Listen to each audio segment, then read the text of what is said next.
Dabaye kaze mu gano cy'amasengesho mushizo na mwene so Habimana Jibril. Nkuko tumaze tuvugana ngo kumenya Imana. Ngo n'umusaza tuvuga ngo njata tuvuga ngo kumenya Imana nibwo bwenge.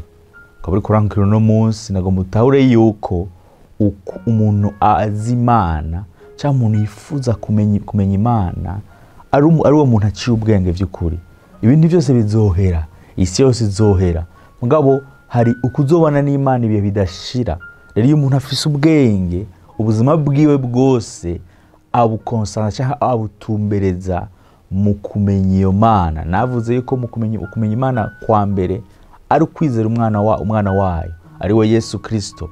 Narabasomeye muri Yohana 17 umurongo wa 3 havuga ngo ubu nibwo bugingo budashira ngo ko bakumenya we Mana y'ukuri n'uwarungise Yesu Kristo. Ukumenya Imana guhagaze mu kumenya Kristo. Mu kumenya Kristo naho nukumwizera, nukumwakira, nukumuha kaze mu buzima bw'iwawe. Ukaba utarabikora nturamenya Imana, ukaba utarabikora, ukaba utaraho ubuzima bwawe, ukaba utasezerana muragirana na Kristo, nturamenya Imana. Naho uri kuraja mu ishengero ugatonda gwa mbere ushaka kundi wa mbere, ukaba atabuzima bwawe uraha Kristo, uri kurata umwanya wawe. Bibiliya yatubwira ngo ufise umwana afise ubuzima. Ubwo buzima ndiko ndavuga nimwe navuga muri Yohana 13 havuga ngo ubugingo budashira. Ubugingo budashira nubwo buzima. Ubwo buzima nabwo ni Kristo Yesu. Yesu ataje mu buzima bw'iwawe ntushaka kuronka ubugingo budashira. Yesu ataje mu buzima bw'iwawe biragoye cyane kumenya Imana, kuko niwe yavuze ngo nije nzira ukuri n'ubugingo. Rero ntawe uja kwa Data ntamujanye. Yesu rero dushoboza kumenya Imana nkuko nabivuze. Rero nkuko nako navuga mu kanya, kumenya Imana nibwo bwenge. Umuntu avuga ko aciye ubwenge si umuntu yize amashure menshi. Umuntu avuga ko aciye ubwenge ni umuntu yashoboye kumenya Imana. Kumenya Imana nkuko nabivuze bihagaze mu kumenya Kristo. Nagomba dusome umurongo muri mu Migani igice c'9 umurongo w'10. Ijambo ry'Imana rivuga ngo ukubaha Uhoraho niko tanguro y'ubwenge, kandi ukumenya Uwera niko kumenya ubwenge. Bibiri tubwiye yuko kubaha Uhoraho niko tanguro y'ubwenge. Ngo kandi ukumenya Uwera ni Kristo, Uwera ni Imana. Umuntu aciye ubwenge, umuntu afise ubwenge ni umuntu yamumenye. Rero ukumenya Imana nukumenya Kristo. Ukaba ata Kristo uzi, ukaba Kristo amuhaye ubuzima bwawe, nturamenya Imana. Kuko ibintu byose byo mu isi yose Imana yabinyegeje muri Kristo Yesu. Ukaba ata Kristo ufise mu buzima bwawe, nta buzima ufise muri buzima bw'iwawe. Ukaba ata buzima ufise mu buzima bw'iwawe, nta migendera ufise mu buzima bw'iwawe. Imana mbega Imana ikubonye irakubonamwo Yesu. Muri buzima bwawe hariho Yesu. Kristo ari mu buzima bw'iwawe, akaba atari mu buzima bw'iwawe. Ubuzima ukugenda mu buzima bwo kuba umuntu w'imbura bwenge. Umuntu by'ukuri afise ubwenge ukwiye ni umuntu yizeye Kristo mu bwiwe. Umengo ndiko mvuga amajambo akomeye canka goye gutahura, mugabo uri kurantahura no munsi ukwiye gutahura yuko ukumenya Imana ari bwo bwenge. Nako ndabivuga ko ibintu byose bashobora guhera. Amafaranga azohera, amadiploma azohera, amatungo azohera, abantu bazovaho bapfe. Mugabo ikintu cyambere ufise ni Yesu Kristo. Ikintu cyambere ufise ni umwami wacu Yesu Kristo. Ibintu byose byaravuyeho, Yesu Kristo azogumaho. Jambo ry'Imana atubwira ngo umurondera ubwami bw'Imana muri Matayo 6 umurongo 33, umurondera ubwami bw'Imana no kugororoka, ibindi byose muzovyongerwa. Wowe uri kurankira no munsi ukaba ushaka kuba umuntu aciye ubwenge, ukwiye kurondera ubwami bw'Imana. Ubwami bw'Imana nabwo umwami Imana yabunyegeje muri Kristo Yesu. Izere Kristo, mumenye. Utamwizeye ntuzomumenya. Utamwizeye nta bugingo budashira uzoronka mu buzima bw'iwawe. Rero ata bugingo budashira muri buzima bw'iwawe, nta migenderano ufite nawe. Washobora kugenda mu rushengero ugatonda nk'utonze ku kazi, mugabo wataha ugatata utahanye. Ici Imana yifuza irashaka ko uyimenya ngo uyimenya mu mwana wayo ari we Yesu Kristo. Rero uri kurankura uno munsi nta kindi kintu Imana ikeneye, irakeneye yuko ubuzima bwawe Kristo, ukaba atabuzima bwawe uraha Kristo, nta bwenge ugira mu yandi majambo. Abantu bonyine bafise ubwenge n'abantu batahuye icari cyo Kristo. Kristo nibwo bwenge bw'Imana, Kristo nibwo bugingo budashira bw'Imana, Kristo niwe kazoza kacu, Kristo niwe vyose vyacu. Kaba ushaka kumenya Imana, menya Kristo. Kristo niwe vyugariyeko. Nico gituma Imana ishaka yuko ubu umuntu aciye ubwenge, umuntu aciye ubwenge by'ukuri n'umuntu yahaye ubuzima bwiwe Kristo. Uri kurangurukira no munsi, reka guta umwanya mu kaboregwe, reka guta umwanya mu kunywa urumogi, reka guta umwanya mu kuba umusuma. Ushobora kuvuga yuko ukijijwe mugabo ugasanga Kristo ntwigeze mumenya, kuko yaratubwiye ngo ndazi intama zanje, ngo nazo ziranzi, zumva ijwi ryanje zikankurikira. Vy'ukuri yabo waruzi Kristo vy'ukuri, ubwo buzima bukuru bugenderamwo, wari kuba kuragendera mu buzima bw'ubusambanyi, wari kuba kuragendera mu buzima bw'ububeshi. Umuntu vy'ukuri avuga ko yamumenye, mu kumumenya cyangwa umuntu avuga vy'ukuri yuko azi Imana, yirinda icaha. Ijambo ry'Imana ryatubwiye yuko ngo ukuba uhoraho niko ntanguriro y'ubwenge, kandi ukumenya uwera, Imana yacu irera. Umaze kumenya uwera ari we Imana yacu, hari ubuzima utagenderamwo. Rero uvuze kuza Imana ukaba uri kugenda ukwitari, ubu uri urabesha kuyizi. Imana yacu irera, iguhamagarira kugenda nk'uko imeze. Muri uko kwimenya rero hariho ubwenge Imana iguha, kuko ari ubwenge bw'Imana iguha. Ubwenge akaba ari ubwenge bwo kwimenya no kumenya inzira zayo. Ukabona umunsi utari kuragenda nk'uko igomba, ukwiye kwihana no munsi, ukwiye guhagarika ubwo buzima uri kuragenderamo, kuko kumenya uwera ariko kumenya ubwenge. Kumenya ubwenge uwera nawe ni Yesu Kristo, uwera nawe niyo Mana yacu. Jambo ryo baratubwira yuko nk'uko yabahamagaye ari yera, mubabera nk'uko nayo ari nk'uko sari uwera.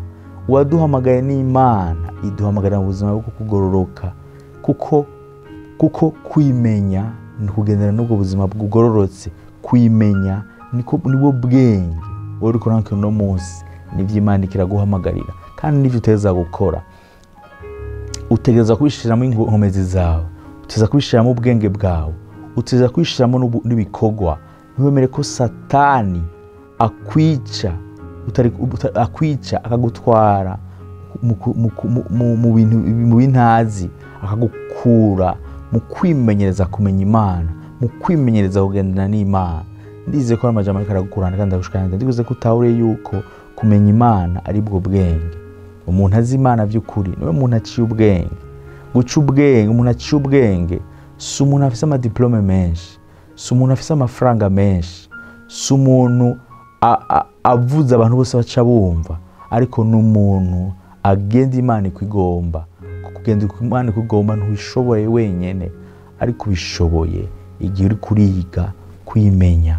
Navyo kwiga kwimenya ubwa mbere na mbere nko nabivuze no kwizera Kristo Yesu mu bwizamo bwawe, hama nawe akagushoboza kugendera mu ntambuko zo kugendera imenya ku munsi. Ndizere ko amajambo yakwenda gushandije ko atawiye yuko kumenya Imana nibwo bwenge.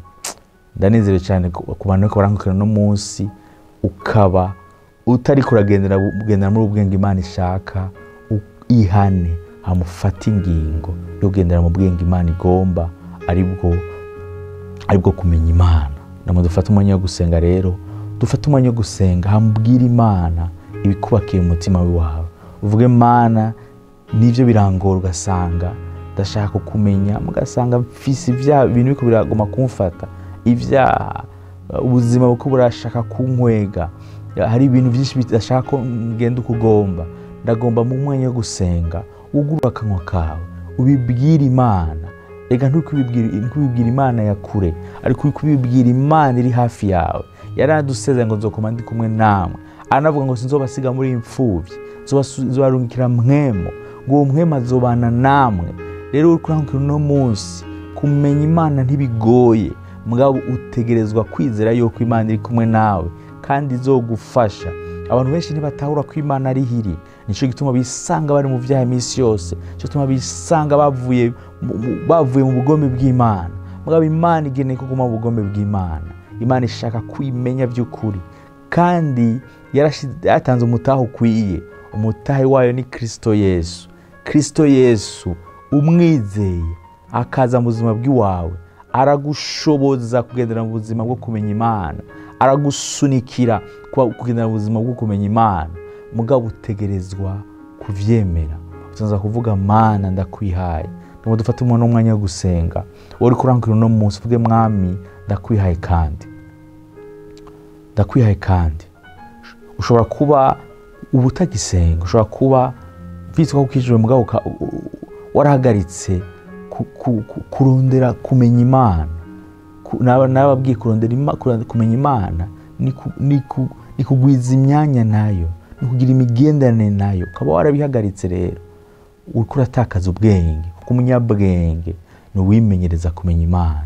Namwe dufate umwanya gusenga rero, ubanze kandi usaba Imana imbabazi, hama wemerera Imana gusubira kandi kugendana nayo, gusubira kandi kwisunikira mu kuyimenya. Ngo dufate umwanya gusenga. Data mbiza ndakoresa umuneka karangurikirana Mwami. Mwami yatahuye yuko kumenya Imana ari bwo bwenge. Data mwiza, mugabo Mwami biramugora. Mwami aragerageza bikanka. Mwami uno musi yatahuye yuko umuntu vy'ukuri avuga ko afise ubwenge ari umuntu akuzi. Rero Mwami ndamusengeye Data mwiza, umuha inkomezi. Ni wowe inkomezi Mwami abadendebukiwe. Mwami utariko arabitahura nawe, ndasenze Data mwiza umuha Mwami ubwenge buva kuri wewe. Amenye kugira ubwenge by'ukuri kumenya, ari kumenya uwera. Mw'izina rya Yesu Kristo Data ndamusengeye Data mwiza umuha inkomezi, kuko inkomezi ziva kuri wewe. Niwemere Data mwiza ko abivamwo, niwemere Data mwiza ko aheba kugendana nawe kukumenya. Mw'izina rya Yesu Kristo Mwami ndasenze nimba hari mwemu mbi Mwami zimubuza Mwami, nimba hari amajwi mabi amubuza Mwami gufata umwanya wo gusenga, ndasenze Mwami ayo majwi aceceke mw'izina rya Yesu Kristo. Mwami nimba hari cyahagurutse Mwami kugira Mwami kigwanye kukumenya Mwami, ndasenze mw'izina rya Yesu Kristo kinanigwe, mw'izina rya Yesu Kristo giceceke, mw'izina rya Yesu Kristo kizimangane, mw'izina rya Yesu Kristo. Reka Data mwiza no mwene Data umuinkomezi zawe umushoboze umutahuze Data mwiza, yuko Mwami umuntu aciye ubwenge by'ukuri, umubwenge aruzuwera ukuzi Seigneur. Ndamusengeye mw'izina rya Yesu Kristo, musunikire mu ruzi rwo kurondera, musunikire mu ruzi rwo kugira inyota yawe. Reka Mwami uneka arangurikirana Mwami, umuduzi inyota Mwami yo kukumenya. Mwami ntagerageze kumenya iby'ubuzima bwe gusa, ariko Mwami agerageze kukumenya wewe, ko ari we soko ya vyose. Ugufise wewe afise byose, ugufise wewe Mwami arashoboye. Ndamusengeye mw'izina rya Yesu Kristo, Mwami akumenye mw'izina rya Yesu Kristo, adende bukumuha inkomezi mw'izina rya Yesu Kristo. Urakoze atameza kuragenderera, urakoze atameza kurikuraho umutima mushasha, urakoze atameza kurikuraho inkomezi, urakoze atameza kubadende kurasubiza Mwami inkomezi. Urakoze Data mwiza, ndizera Mwami yuko Mwami igiti Mwami naho cocika Mwami kigifise imizi kizokongera kandi kunaga. Ndasengeye Mwami umuntu Mwami byasa nko kumengo ivyiwe vyaraheze, ivyiwe Mwami nta vyizigiro bifise. Ndagushimiye Data mwiza ko azokongera kunaga. Ndagushimiye Mwami kubona ko rangurikirana Mwami bafise ibibazo batabona imbere n'inyuma, pempote Mwami biriko birabashikira. Ndizera kuri Imana icinzira, ndizera kuri Imana ishoboye. Reka Mwami aho bari bicaye ko rangurikirana Mwami ubagirire neza, ubakoreko ivyari bagoye Mwami bigwe mw'izina rya Yesu Kristo. Abariko barabona Mwami vyeriko imbere yabo Mwami, ndasenze Mwami vyeriko Mwami bitembagare mw'izina rya Yesu Kristo, mw'izina rya Yesu Kristo.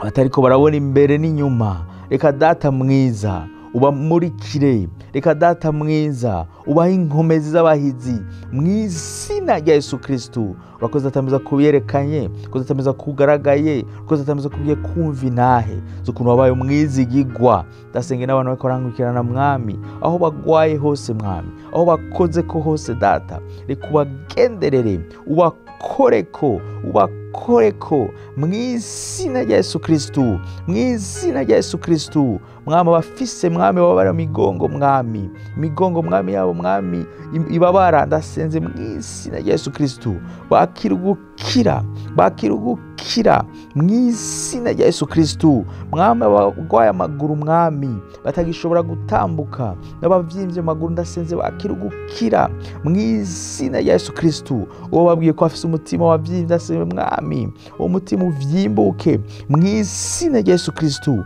Abagwaye hypertension mwami bakirugukira mu izina rya Yesu Kristo. Ababuze amaraso ndasenze data mwiza ubagenderere, ibibuze mu maraso ya mwami bize mu izina rya Yesu Kristo.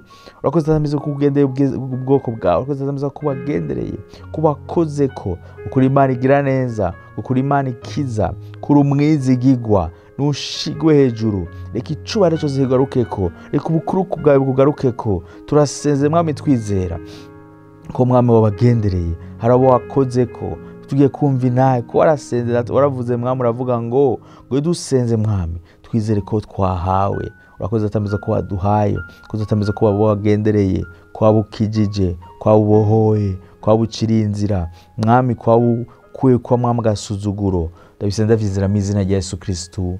Amen, amen, amen. Nizeye ko uno mwanya w'ino jambo wabaye umwanya mwiza, kandi nizeye ko uno mwanya w'isengesho wabaye umwanya wo kimazi. Nizeye ko watahuye yuko kumenya Imana ari bwo bwenge. Umuntu avuga ko afise ubwenge ni wamenya Imana. N'uwirata yirata ko afise Imana. Bibiliya ivuga ngo haravuma uwizera umwana w'umuntu. Umuntu ashobora guhinduka, mugabo Imana yacu ntihinduka. Imana yacu ni umwizigigwa, Imana yacu ntibesha. Ukaba rero ufise intahe biciye mu masengesho turasenga, canke biciye ku ijambo ry'Imana niba wafashijwe, utwandike izo nimero zacu aho munsi, udushingira intahe vy'Imana yagukoreye. Nkuko nkunda kwibatomeza kuronka abantu benshi mama twandikira batubwira ivy'Imana yabakoreye. Ukaba hari ico Imana yagukoreye, utwandike kuri izo nimero. Ukaba ufise umutwaro uvuga ngo uyu mutwaro ndakeneye gufasha, ndakeneye abantu bamfasha gusenga. Turabafasha gusenga. Sijene ndamfasha gusenga, ngo turifatanya nabo dukorana ngaha tugasengera abantu bafise ibibazo. Ukaba ufise umutwaro, utwande kuri izo nimero ziri ngaha, kuri izo nimero zanditse ngaho onye. Ndizera ko Imana yacu ko yari kera ariko ni n'ubu no munsi ko ari Imana yitwarika abantu bayo. Rero naho utambuka indiganiro nk'aya mango, Imana ibane nawe.